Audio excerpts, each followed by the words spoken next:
चतुर्थी होती त्यामुळे बटाटे फ्राय करून घेतले आणि खिचडीची तयारी केली. त्यासाठी शेंगदाणे भाजून घेतले. आई बाबा वारीला जाणार आहेत म्हणून त्यांच्यासाठी ड्रायफ्रूट्सचे लाडू मला बनवायचे होते. सो मी त्याची तयारी केली. काजू, बदाम, पिस्ता, खजूर, खसखस आणि अंजीर यांना मस्तपैकी बारीक बारीक कट करून घेतलं. कट करताना थोडं सावकाशच कट करा कारण सुरी कशी धार असते ना.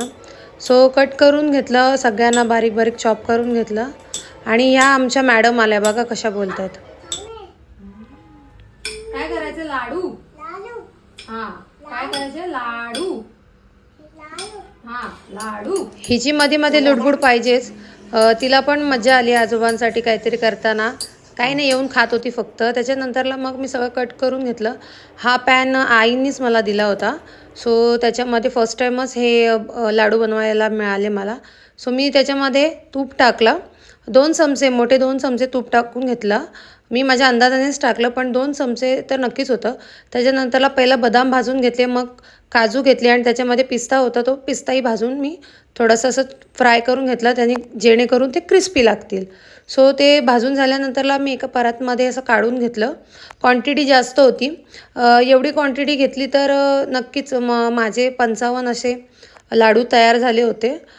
त्यांना वारीला खायला आणि शरीरासाठी चांगले म्हणून मी बनवून दिले होते. आणि त्याच्यानंतरला मग हे जे ह्या खजूरच्या बिया काढून घेतल्या आणि त्याला मस्त मिक्सरमध्ये थोडंसं असं बारीक हे करून घेतलं. आणि मग तूप थोडंसं त्या पॅनमध्ये तूप टाकून मी थोडंसं यांना फ्राय करून घेतलं, म्हणजे थोडंसं मिक्स केलं त्या तुपामध्ये.